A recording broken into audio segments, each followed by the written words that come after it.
रोहित शर्मा और Kohli Indian batting order के दो पिलर्स। फैंस इनकी जोड़ी को प्यार से रोको भी बोलते हैं। दोनों ने मिलकर इंडिया को बहुत सारे मैचेस जिताए हैं। इनफैक्ट आज के टाइम में ब्रॉडकास्टर को सबसे ज़्यादा पैसा इन दोनों नाम के वजह से ही आते हैं। लेकिन क्या हुआ अब इन दोनों को, जो खुद इंडियन क्रिकेट फैंस इन्हें रिटायरमेंट लेने के लिए बोल रहे हैं।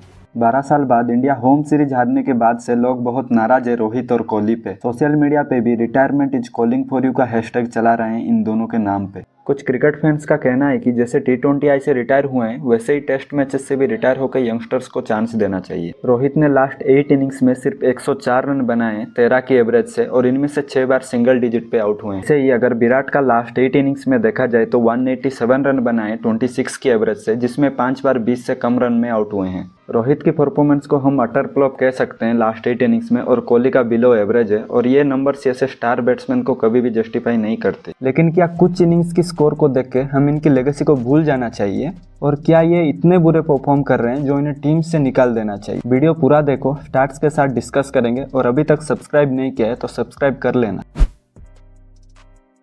ईयर 2021 से 2024 तक दोनों बैट्समैन ने कैसे परफॉर्म किया देखते हैं। विराट ने इस 4 साल में टोटल 30 टेस्ट मैचेस खेले, जिसमें 52 इनिंग्स में 1770 रन बनाए 34.34 की एवरेज से, और अगर नंबर ऑफ सेंचुरीज देखा जाए तो सिर्फ 2 हैं, और 50s भी देखें तो सिर्फ 8 ही है। मतलब केवल 10 बार विराट ने 50 से ज़्यादा रन बनाए हैं। तो देखा जाए तो लास्ट 4 ईयर्स में विराट का performance up to the mark नहीं है। 2020 से पहले कोहली का एवरेज 55 प्लस था, जबकि अब घट के 50 से नीचे आ गया है।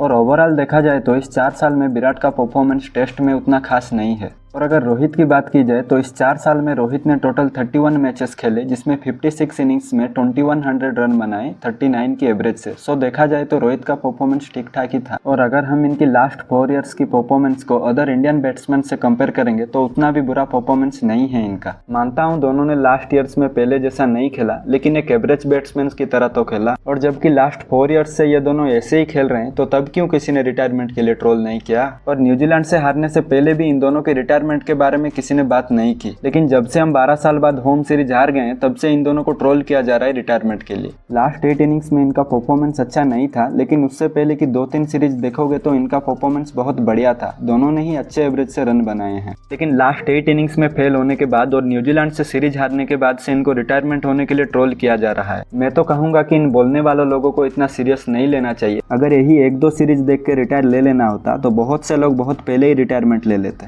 और रही बात रोहित और कोहली की, तो इन दोनों को कमबैक करना बहुत अच्छे तरीके से आता है, और दोनों के पास बहुत टाइम है। इस साल होने वाला सिर्फ एक बॉर्डर गावस्कर ट्रॉफी काफी है गई हुई फॉर्म और इज्जत दोनों वापस लाने के लिए। और जो दड़ बदलू लोग आज रिटायरमेंट के लिए बोल रहे हैं, वही लोग अगर ये दोनों अच्छा परफॉर्म करने लगे तो इनकी साइड होकर बात करेंगे। बट एनीवे, हम इन दोनों को बहुत ज्यादा बायस होकर भी बैक नहीं करना चाहिए। इनके फैंस हैं, मतलब ये नहीं कि इनका एवरेज परफॉर्मेंस को भी बड़ा चढ़ा के एक्सेलेंट बोल।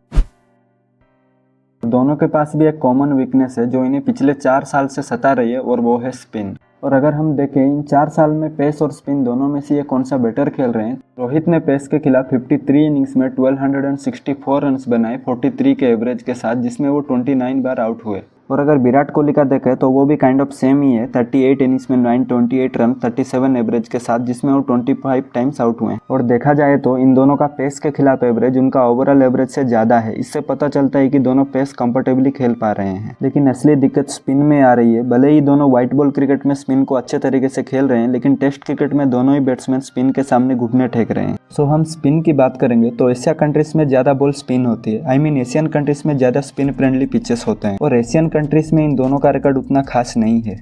रोहित ने लास्ट 4 ईयर्स में एशिया में स्पिन के खिलाफ 26 इनिंग्स खेले हैं, जिसमें 688 रन्स बनाए 34 के एवरेज के साथ, और 20 टाइम्स आउट हुए हैं। मतलब 26 इनिंग्स में 20 टाइम्स स्पिनर के सामने आउट हुए हैं। पेस के खिलाफ 43 का एवरेज है, लेकिन स्पिन के खिलाफ सिर्फ 34 का। मतलब वो उतना कंफर्टेबली नहीं खेल पा रहे स्पिन को। और अगर कोहली की बात की जाए तो ये रोहित से भी ज्यादा फंस रहे हैं स्पिन के खिलाफ। लास्ट 4 ईयर्स में एशियन कंडीशन में स्पिनर के खिलाफ टोटल 27 इनिंग्स खेल के 623 रन्स बनाए मात्र 28 के एवरेज के साथ, जिसमें वो 22 टाइम्स आउट हुए। 27 इनिंग्स में से 22 टाइम्स आउट हुए स्पिन के खिलाफ। ये स्टार्ट्स कहीं से भी कोहली के स्टैंडर्ड्स को मैच नहीं करता। इस स्टार्ट से पता चलता है कि रोहित और कोहली दोनों लास्ट 4 ईयर्स में स्ट्रगल कर रहे हैं स्पिन के खिलाफ। इसी वीकनेस की वजह से दोनों का परफॉर्मेंस बहुत गिर गया है। और ये वीकनेस सिर्फ इन दोनों का ही नहीं है, पूरे इंडियन टॉप ऑर्डर का वीकनेस अब स्पिन हो चुका है। लास्ट 2-3 सीरीज से देखा जाए तो इंडिया स्पिन के खिलाफ बहुत स्ट्रगल कर रही है। दूसरी टीम के लिए स्पिन ट्रैक बना के हम खुद वहां फंस रहे हैं। रोहित और कोहली का टेस्ट मैचेस में खराब परफॉर्मेंस का कारण दोनों ही प्लेयर डोमेस्टिक क्रिकेट से दूर रहना है, क्योंकि अब दोनों T20I से रिटायर हो चुके हैं। दोनों के पास बहुत टाइम है डोमेस्टिक क्रिकेट खेल के फिर से फॉर्म में आने को। डोमेस्टिक क्रिकेट को इतना प्रायोरिटी इसीलिए दे रहा हूँ क्योंकि नॉर्मल T20I और ODI मैचेस में पिचेस फ्लैट होती है, इसीलिए रोहित और कोहली अच्छे तरीके से स्पिन खेल लेते हैं, लेकिन टेस्ट मैचेस में पिच स्पिन फ्रेंडली हो जाता है और अगर दोनों ही डोमेस्टिक खेलना शुरू कर देंगे तो स्पिन कहीं ना कहीं बेटर होगा। कोहली ने अपना लास्ट डोमेस्टिक मैच 2012 में खेला था और रोहित ने 2016 में। इसके बाद इन्होंने कंटिन्यूअस ऑल फॉर्मेट में इंडिया को रिप्रेजेंट किया, इसीलिए डोमेस्टिक नहीं खेल पाए, लेकिन अब बहुत टाइम है डोमेस्टिक मैचेस खेल के अपने आप को बेहतर करने के लिए। इनफैक्ट क्रिकेट का गोट सचिन तेंदुलकर अपने करियर के एंड तक जब भी मौका मिले डोमेस्टिक मैचेस खेलते थे। और अब हम स्पेशली कोहली की बात करें तो लोगों का कहना है कि वो तो मैच खत्म होने के बाद अपने न्यू होम लंदन चले जाते हैं, वो कहाँ डोमेस्टिक खेलेंगे। इसके बारे में तो मैं कुछ नहीं कह सकता। As a big fan of Virat and Rohit मुझे पूरा विश्वास है कि BGT में इन दोनों का बल्ला जरूर बोलेगा, और जो भी विराट और रोहित ने देश के लिए किया है they don't deserve this ending. आपका क्या कहना है इसके बारे में कमेंट करो, और आपने अभी तक वीडियो देखा है तो आपको जरूर वीडियो पसंद आई होगी, तो सब्सक्राइब करना ना भूलना, और अपने रोहित और कोहली फैंस को भी ये वीडियो भेज देना। मिलते हैं अगली वीडियो में, तब तक के लिए बाय बाय, जय हिंद।